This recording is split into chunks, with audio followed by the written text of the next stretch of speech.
अवांजी समातुन ताईं radio voice of Sindh London. आम्ही ॿुधी रहिया आहियो radio voice of Sindh London.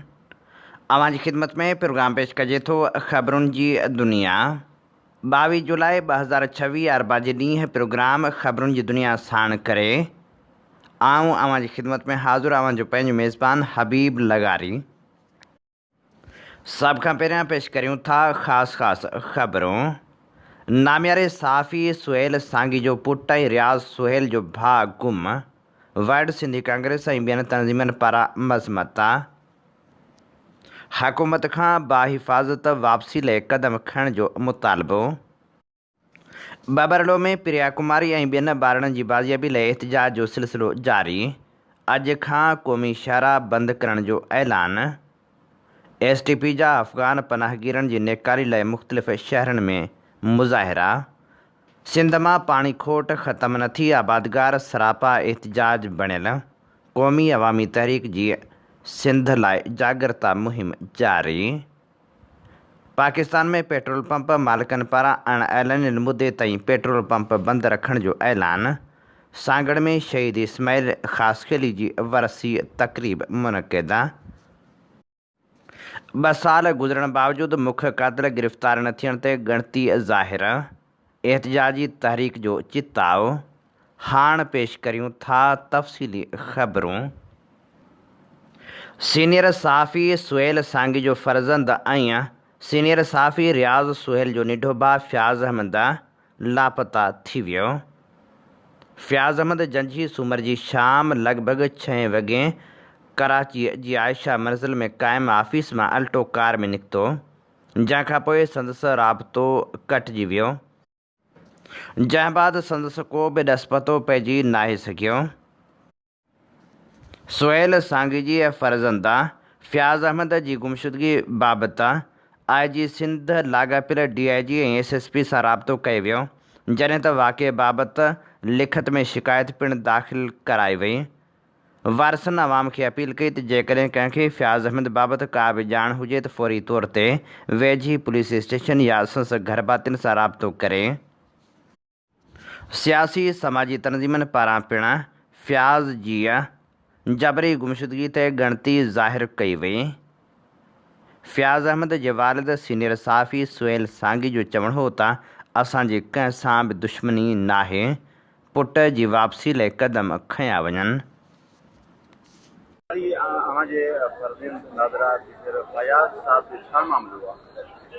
Fayaz जंझी मुंहिंजो सभ खां नंढो पुटु आहे ऐं हू कल्ह शाम जो ऑफ़िस मां नादरा जी ऑफ़िस जेका आयशा मंज़िल में आहे झूनल ऑफ़िस, उतां खां शाम जो 6 सवा 6 धारे निकितो ऐं उनखां पोइ घर न पहुतो। असांखे सुबुह जो जेको आहे सो छोकिरी ॿुधाए उन घरवारी, त पोइ असां पुलिस खे एप्लीकेशन ॾिनी, सिंध गवर्नमेंट सां बि राबितो कयो, पर अञा ताईं को बि पतो न पियो आहे। IG खे तहरीर तौर ते लिखत में हुनखे ॾिनोसीं, जंहिंमें सभु डिटेल ॾिनासीं, त उहो न पिया मतिलबु हथु न पियो अचे। पुलिस जो हिकिड़ो ख़्यालु आहे त हीउ जेको ट्रैक कयो आहे गाॾी उनजी कार में हो, त उहो पहिरीं आई आहे हिते गार्डन में, उनखां पोइ जेको आहे सो किथे माई कोलाची ते उहो बंदि थी वई आहे।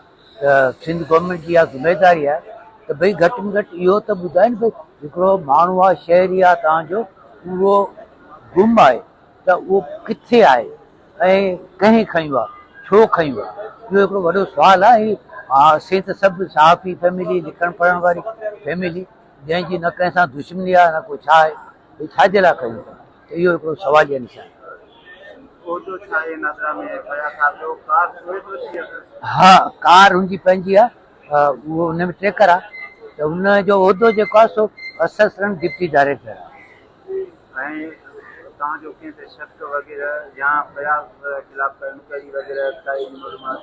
न इंक्वायरी डिपार्टमेंटल कॾहिं कॾहिं थींदियूं, पर उहे त सभु क्लियर आहिनि। हाणे का बि इंक्वायरी ते का पेंडिंग कोन्हे, ऐं उहे जेके इहो त रूटीन आहे डिपार्टमेंट जूं जेके शयूं हूंदियूं आहिनि, उन में का बि अहिड़ी शइ कोन्हे। असांजो शक छा आहे, भई असांजो शक, असीं त सभ खां वॾी स्टेक होल्डर त गवर्नमेंट आहे न, ऐं गवर्नमेंट जा इदारा आहिनि। बाक़ी इहो शक असीं कंहिं ते करी, उन्हनि जी ज़िमेदारी आहे हू असांखे प्रोटेक्ट करे। असीं खे को अंदाज़ो कोन्हे त कंहिं कयूं आहे छो कयूं आहे। जेकॾहिं इहो शक हुजे त असीं पाण न बीह रहूं। पुलिस जो रिस्पॉन्स बसि ईअं हा असीं लॻा पिया आहियूं करियूं पिया इहो आहे। सर तव्हां पाण इंसानी हक़नि जे लाइ जदोजहद कई आहे, अव्हां सियासी तौर ते जेको आहे कंट्रीब्यूशन आहे, अव्हां जेको आहे मादरे इल्मी में जेको आहे ॿारनि खे पढ़ायो बि आहे, अव्हां सां बि ही मामला जॾहिं थियनि त पोइ इन ते तव्हांजो छा?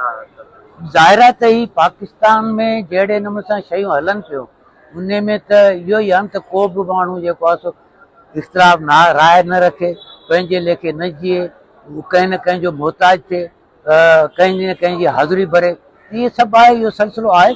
ऐं इहो जेकॾहिं थिए थो ज़ाहिर त पोइ त को चङो भलो माण्हू त हिते हली नथो सघे। असांजी कंहिं सां न दुश्मनी न मुखालफ़त न कुझु न, हिकिड़ो पढ़ियल लिखियल आहियूं, जेको डिफरेंस ऑफ ओपिनियन आहे उहो हिकिड़ी अलॻि शइ आहे।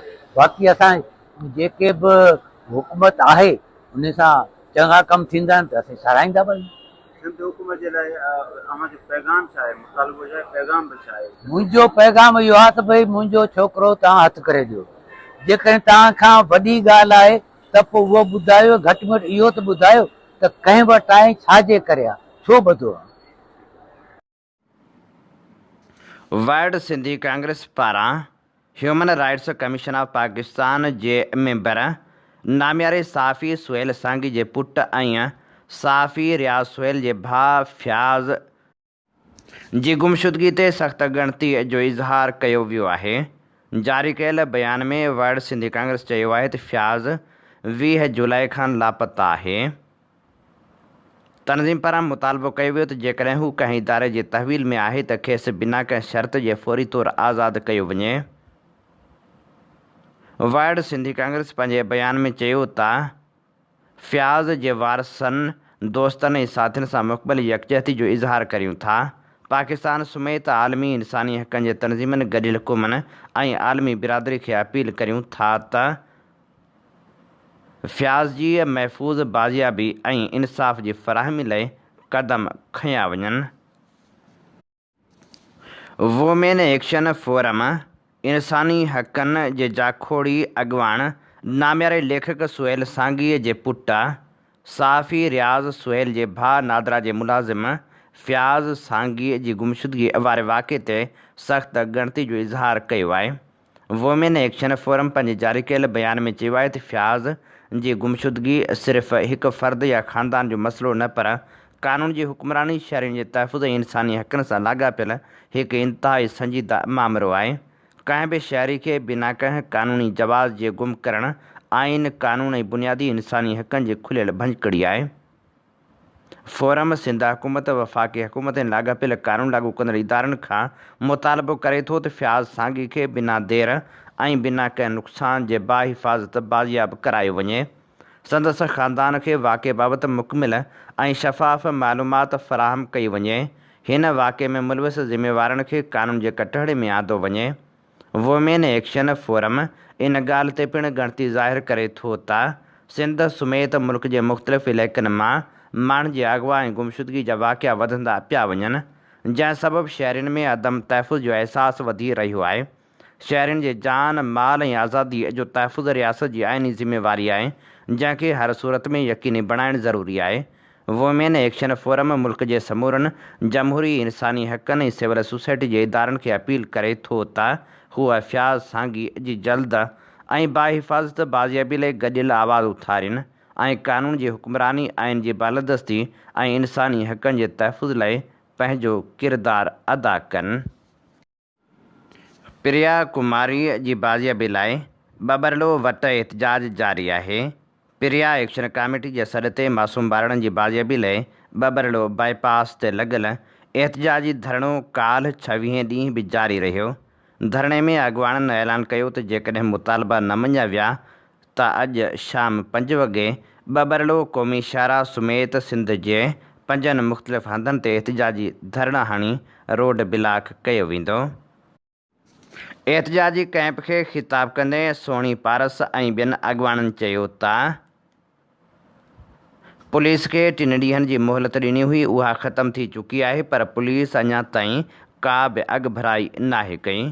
पुलिस पारां मोहलत तलब कंदे ॿुधायो वियो हो त हर रोज़ अॻु भराई रिपोर्ट ॾिनी वेंदी, जंहिं बाद पुलिस अमलदार ज़ाहिर बि नाहिनि थिया। उन्हनि पारां का बि रिपोर्ट नाहे ॾिनी वई, जॾहिं त अॻवान जो इहो बि चवणु हो त मग़वी ॿारनि जे वारसनि खे हिरासां कयो पियो वञे। पुलिस पारां घरनि ते चढ़ायूं कयूं वियूं ऐं उन्हनि खे हिरासां कयो वियो। पुलिस इख़्तियारनि पारां तहरीक खे नुक़सानु ॾियण लाइ प्रिया कुमारी जे वालिद खां प्रेस कॉन्फ्रेंस पिणु कराई वई। मासूम ॿारनि जी बाज़ियाबी लाइ असांजी जदोजहद जारी रहंदी, जदोजहद खे वधीक तेज़ कंदासीं। मासूम प्रिया कुमारी, उजाला परवीन समेत समूरा ॿारड़ा जेसिताईं बाज़ियाब नथा थियनि तेसिताईं असांजी एहतिजाजी तहरीक जारी रहंदी। उन मौक़े ते ख़िताब कंदे सोणी पारस वधीक चयो त जो सिंध भर में धरने होंगे या यहाँ पर जो धरना होगा, जो बबरलो बाईपास बंद होगा, हम खुलेआम बता रहे हैं। 5 बजे का हमने एक दिन कल का भी दिया, आज का भी दिया, आज भी पूरा दिन था। हम दहशतगर्द नहीं है। आज भी आपके पास कुछ घंटे हैं, हमें बच्चे दे दे, प्रिया कुमारी को लेके आए। और मैं अपनी फोर्सेस को कह रही हूँ, एजेंसियों को कह रही हूँ, जाए सिंध हुकूमत को बोले, सिंध पुलिस को बोले प्रिया कुमारी लेकर आए, यहाँ प्रिया कुमारी आकर ऐलान करे, ये सब बच्चे वापस आ जाए। और जो नहीं है दुनिया में उनके हमें लाश दे दे, उनके डीएनए दे दे। हम आज अभी इसी वक्त उठ जाएंगे, आज अभी इसी वक्त कोई भी यहाँ नहीं बैठेगा। धरने भी खत्म हो जाएंगे, ये कैंप भी खत्म हो जाएगा। और कल कोई भी किसी भी जगह पर कोई ऐसी चीज होती है जिसको हम इंतशार कहते हैं, वो प्रिया एक्शन कमेटी की तरफ से नहीं होगी, क्योंकि माएँ कभी ऐसा नहीं करती। जो माएँ दर्द से करा रही हैं अपने बच्चों के लिए, वो कभी किसी चीज को नुकसान नहीं पहुंचा सकती। इस गर्मी में बैठी हुई है, इसका मतलब उनको सिर्फ अपने बच्चों से सरोकार है, सिर्फ जो हम 26 दिन से कह रहे हैं। भले हम रोड भी बंद करेंगे ना, चिल्लाते रहेंगे लोग, हमारी आवाज शायद ना भी सुने, लेकिन हम सिर्फ बच्चे चाह रहे हैं, अपने बच्चे। और सबसे पहले ये माएँ भी कह रही है, मैं भी कह रही हूँ, प्रिया चाहिए, हमें प्रिया कुमारी चाहिए। प्रिया कुमारी हमारे बीच में, हमें दरमियान में चाहिए। और ये माइक प्रिया कुमारी के हाथ में हो और वो बोले कि ये रोड खोल दिए जाएं, लेकिन हम इस कैंप को नहीं खत्म करेंगे, लेकिन सारे बच्चे ला देंगे और जो नहीं है उनके लाश ला कर देंगे। सिंध यूनाइटेड वुमेन फ्रंट पारां मरकज़ी chief organiser Yasmeen Thebo, organiser Nazia Solangi, organiser Samreen Bhutto, Humera Arisar, Abida Mughal, Fahmida Solangi ऐं ॿियनि जी अॻुवाणी में प्रिया कुमारी, उजाला परवीन सोलंकी ऐं ॿियनि मासूम ॿारनि जी बाज़ियाबी लाइ ओल्ड कैंपस हैदराबाद खां एहतिजाजी रैली कढी प्रेस क्लब हैदराबाद अॻियां एहतिजाजी मुज़ाहिरो कयो वियो। मुज़ाहिरे में औरतनि ॿारनि वॾे अंग में शिरकत कई। उन मौक़े ते अॻुवाणनि ख़िताब कंदे चयो त मासूम ॿारनि खे फ़ौरी तौरु बाज़ियाब करायो वञे। क़ौमी अवामी तहरीक पारां मुतहद ऐं मज़बूत सिंध मुहिम जे सिलसिले में एहतिजाजी रैलियुनि जो सिलसिलो जारी आहे। काल्ह डिपलो शहर में क़ौमी अवामी तहरीक जे सॾ ते मुतहद ऐं मज़बूत सिंध जी मुहिम जे सिलसिले में जागरता रैली कढी वई, जेका रैली शहर जे मुख्य चौक ते पहुची जलसे में तब्दील थी वई। उन मौक़े ते जलसे खे ख़िताब कंदे अॻुवाननि चयो त सिंध जे असल मालिकनि खे पंहिंजे हक़नि लाइ मुतहद थियणो पवंदो। मौजूदा दौर में सिंध जी सुञाणप, वसीलनि ऐं सलामती जी हिफ़ाज़त लाइ हर बाशऊर सिंधी खे पंहिंजो किरदारु अदा करणु घुरिजे। सिंध मां अफ़गान पनाहगीरनि जी नेकाली लाइ STP जे सॾ ते मुख़्तलिफ़ शहरनि में एहतिजाजी मुज़ाहिरा कया विया। अफ़गान पनाहगीरनि समेत समूरियुनि परॾेहियुनि जी नेकालीअ जे सिलसिले में जामशोरे ज़िले में पिणु एहतिजाजी मुज़ाहिरो कयो वियो। जामशोरे में ज़िले जे अॻुवाणनि मंठार छछर, यूनस ओठो, अमजद मस्तोई ऐं इरशाद पहवर जी अॻुवाणी में एहतिजाजी मुज़ाहिरो करे एडिशनल कमिश्नर खे यादाश्तनामो पेश कयो वियो। STP अॻुवाणनि मीडिया सां ॻाल्हाईंदे चयो त STP गुज़िरियल 40 सालनि खां धारी आबादकारी ख़िलाफ़ जदोजहद करे रही आहे। STP सम्झे थी त धारी आबादकारी जे करे सिंध जी डेमोग्राफ़ी तब्दील थी रही आहे। मज़हबी दहशतगर्दी वधी रही आहे। सिंध जे वसीलनि ते कब्ज़ो थिए पियो। धारियुनि जे करे मक़ामी माण्हुनि लाइ रोज़गार जा वसीला घटि थिया आहिनि। मनशात ऐं हथियारनि जी स्मगलिंग में इज़ाफ़ो थियो आहे। मुल्क में हलंदड़ ताज़ी मज़हबी दहशतगर्दी में अफ़गानी शहरी मुलविस रहिया आहिनि, जंहिं करे वफ़ाक़ी सरकार पारां अफ़गान शहरियुनि जी निकाली जो ऐलान थियो था।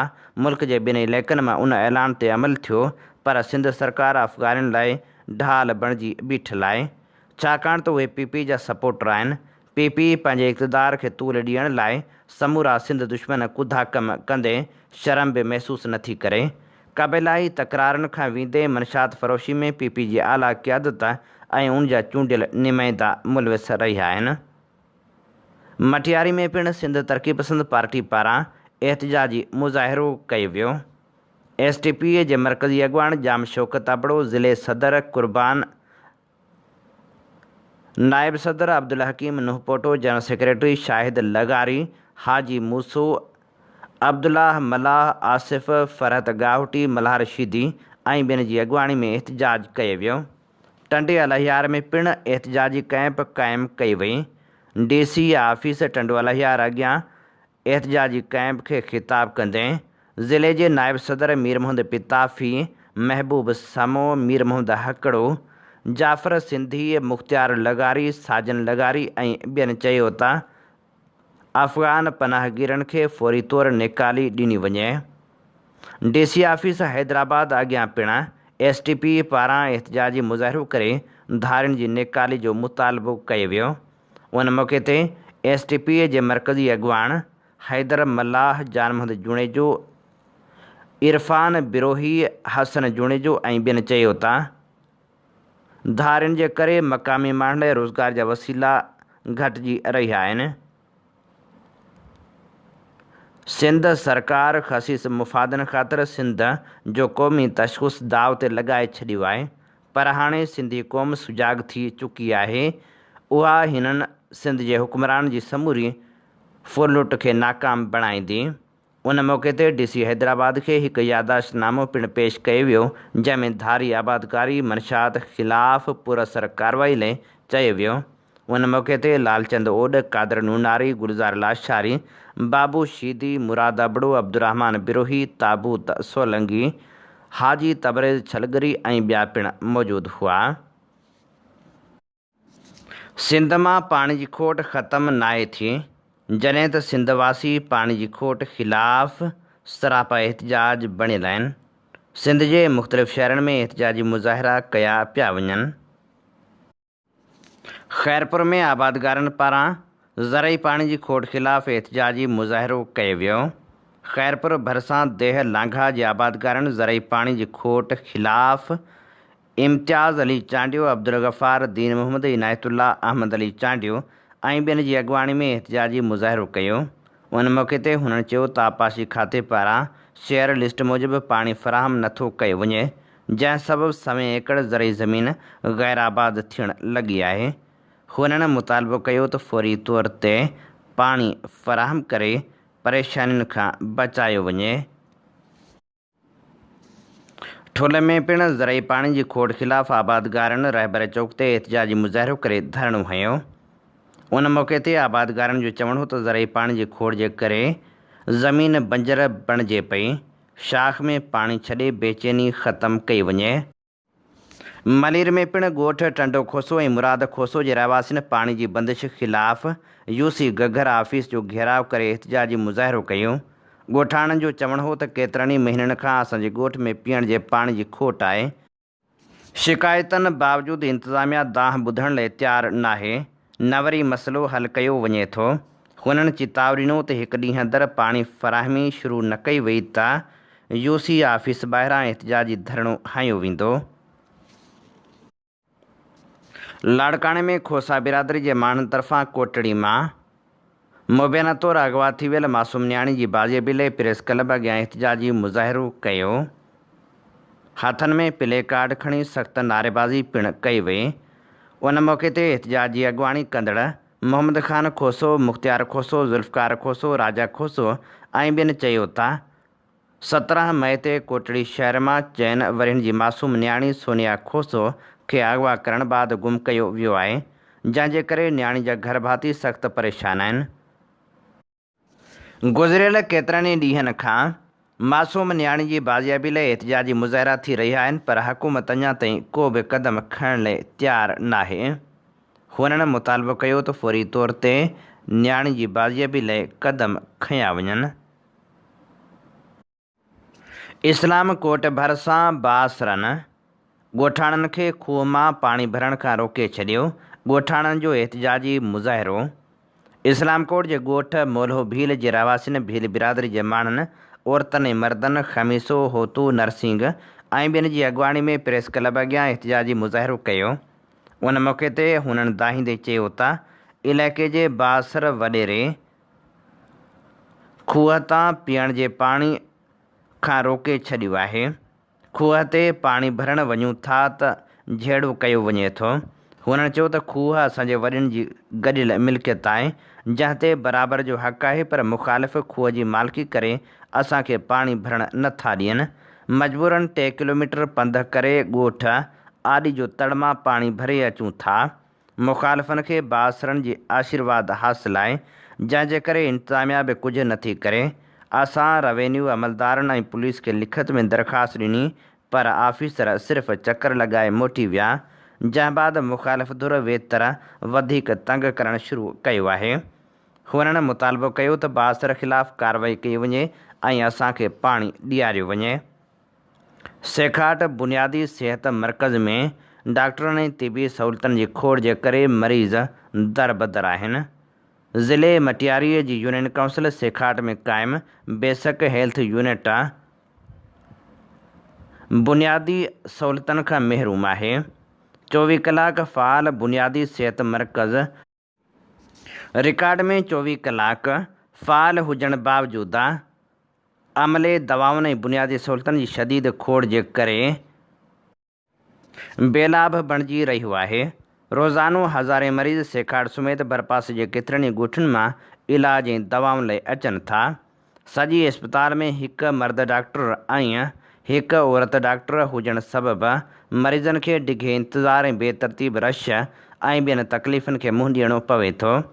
शहरियुनि जो चवणु आहे त वधंदड़ रश सबबि इस्पताल में को मुनज़म निज़ाम नज़र नथो अचे, जंहिंजे नतीजे में मरीज़ परेशान थियनि था। केतिरनि ई मरीज़नि शिकायत कई त अमले ते कम जो भार तमामु घणो हुजण करे उन जो रवैयो बि मुनासिबु नथो रहे, जॾहिं त ज़रूरी दवाऊं पिणु मुकमल तौर ते दस्तियाब नाहिनि।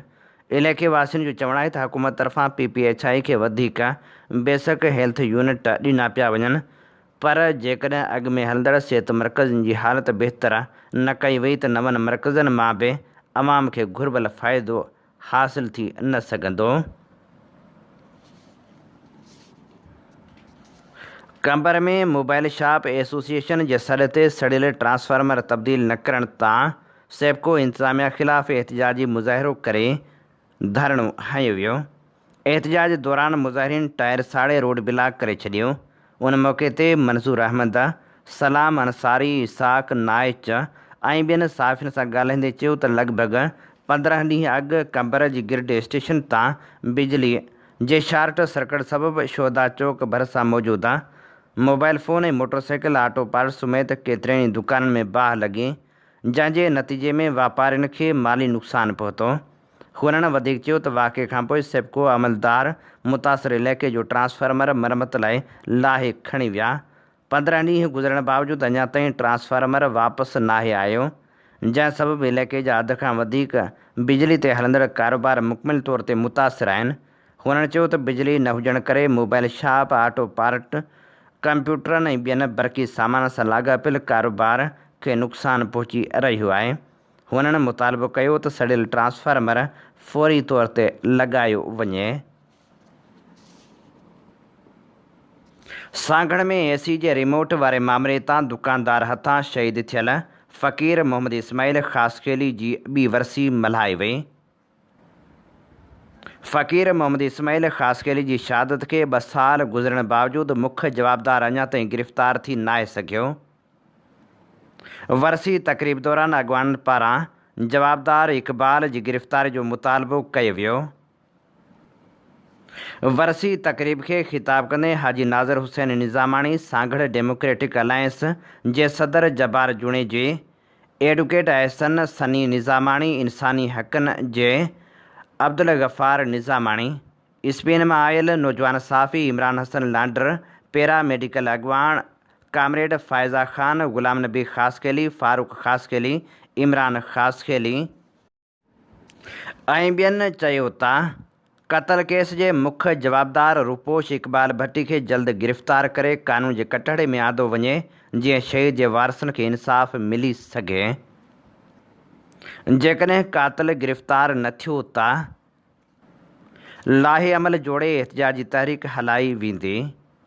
शहीद इस्माइल जॾहिं सांगड़ शहर जे एम.ए. जना रोड ते इक़बाल इलेक्ट्रॉनिक्स जे साम्हूं मारियो वियो, शहीद कयो वियो त आम अफ़वाह फैलाई वई त दुकान ते हिकु दहशतगर्द हमिलो कयो आहे ऐं पंहिंजे दिफ़ा में दुकानदार जेको पंहिंजे दिफ़ा में फायर कयो उन में दहशतगर्द मारिजी वियो। पहिरीं FIR पिणु इन मतनि ते कटराई वई।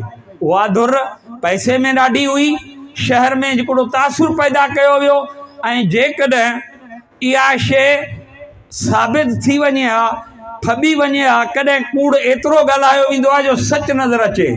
जेकॾहिं इहो थी वञे हा त पोइ घिटीअ में कई शहीद इस्माइल जहिड़ा जेके आहिनि से बेगुनाह मारिया वञनि हा ऐं कई जेको आहे सो इन फैसल ऐं इक़बाल जहिड़ा दहशतगर्द उहे जेके आहिनि से हिते कंध मथे खणी कुॾंदा रहनि हा त असां जेको आहे सो हीउ फ़लाणो दहशतगर्द मारे छॾियो।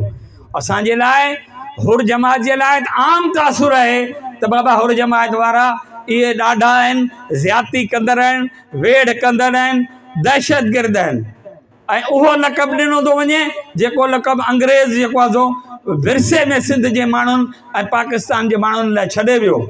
पर जॾहिं हक़ीक़तूं साम्हूं आयूं, जॾहिं उन शख़्सियत शहीद इस्माइल जा वारिस प्रेस ते मौजूदु रहिया, इस्पताल में मौजूदु रहिया ऐं पोइ आख़िरी टाइम ताईं प्रेस ते जॾहिं धमकियूं बि मिलियूं पे पर उहे उतां उथण लाइ तयारु कोन हुआ त उन वक़्त में अदी फ़ाइज़ा समेत जेका बि असांजी शहीद यादगार इस्माइल कमेटी आहे, उहो जेको बाद में असां नालो ॾिनो, उहा टीम हुई, उहे मुस्तहकम ऐं कॾहिं बि जेको आहे सो पंहिंजे इरादनि खां न हटिया ऐं उन इहो इरादो जेको आहे सो करे छॾियो त मज़लूम खे पंहिंजो हक़ु ॾियारणो आहे।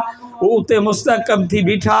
घणे प्रेशर खां पोइ मजबूरन जेको आहे सो सरकार खे इहा FIR कटणी पई, जेका खून जी FIR कटी। उन खां पोइ जेके ॿिया मरल हुआ उन जी पिणु जेको आहे सो असांजी कानूनी टीम, असांजी सोशल टीम, असांजी शहीद यादगार कमेटी जे दोस्तनि खे ख़बर आहे त केॾा ॾुखिया मरला गुज़रिया। उन खां पोइ केस जेको आहे सो चालान थियो। चालान थियण खां पोइ मुख़्तलिफ़ आफ़रूं, जॾहिं उहा आफ़र असीं रुगो गॾु बीहंदड़नि खे मिलियूं हुजनि ऐं प्रेशर असांखे हुजनि त तव्हां सम्झो था त उनजी फैमिली खे केतिरा प्रेशर, केतिरियूं धमकियूं न मिलियूं हूंदियूं। पर ॻाल्हि इहा त तव्हां सच ते आहियो त को मसइलो कोन्हे, FIR केस कुझु कोन्हे, जेको हक़ ते आहे त उहो हक़ ते क़ाइमु रहे थो। कोटड़ी जी अस्पताल में दवाउनि जी खोट, मुबैना करप्शन ऐं सहूलियतुनि जी अणाट ख़िलाफ़ STP पारां एहतिजाजी मुज़ाहिरो करे धरणो हणी MS खे हटाइण जो मुतालबो कयो वियो। धरणे खे ख़िताब कंदे मंठार छछर, यूनस ओठो, अमजद मस्तोई ऐं ॿियनि चयो त DHQ अस्पताल कोटड़ी में दवाउनि, तिबी सहूलियतुनि ऐं अमले जी खोट आहे, जॾहिं त अस्पताल जे MS सां बरक़त लगारीअ जे दौर में किरोड़े रुपयनि जी मुबैना करप्शन थी रही आहे।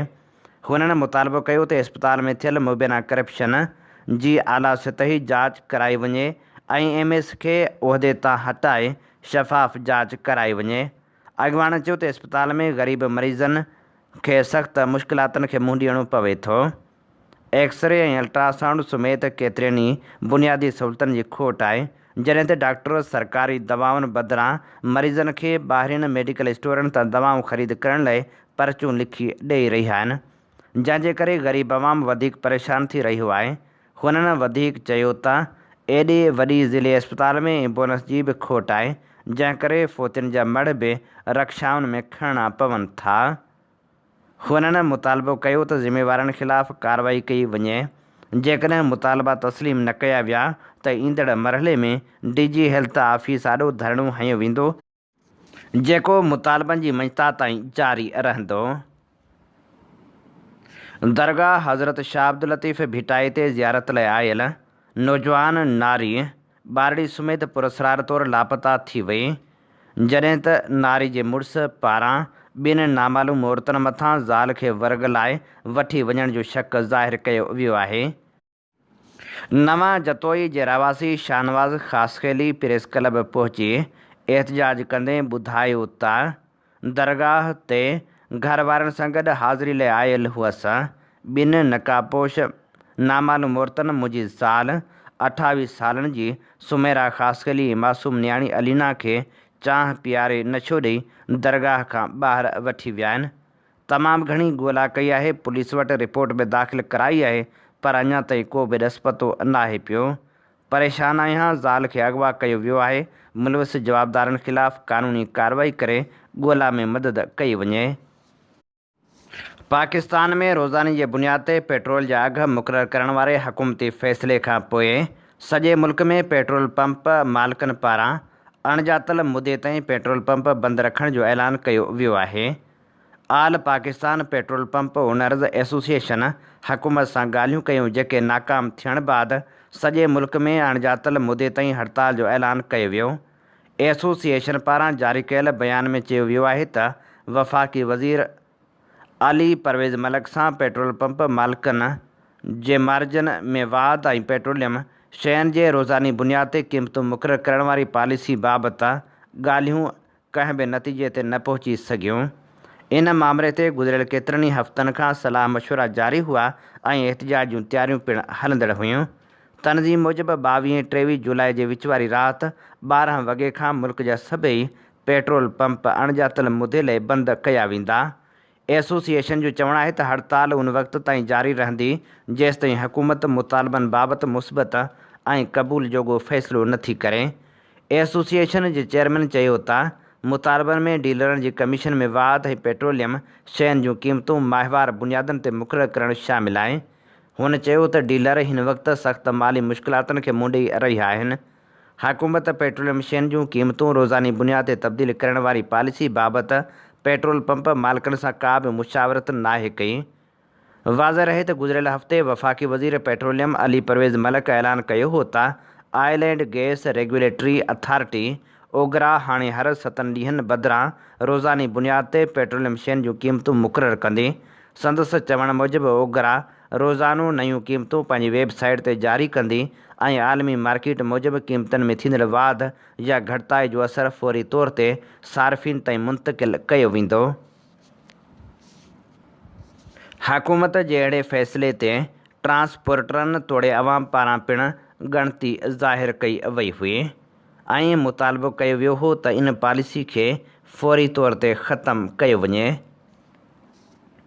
हीअ असीं अवां जी ख़िदमत में पेश करे रहिया हुआसीं ख़बरूं। इन ते ई प्रोग्राम ख़बरुनि जी दुनिया जो वक़्तु पुॼाणी ते पहुचे थो। पंहिंजे मेज़बान हबीब लगारी खे ॾींदा इजाज़त। जॾहिं पेर तेॾहिं ख़ैर। अवां जी समातुनि ताईं radio voice of Sindh London.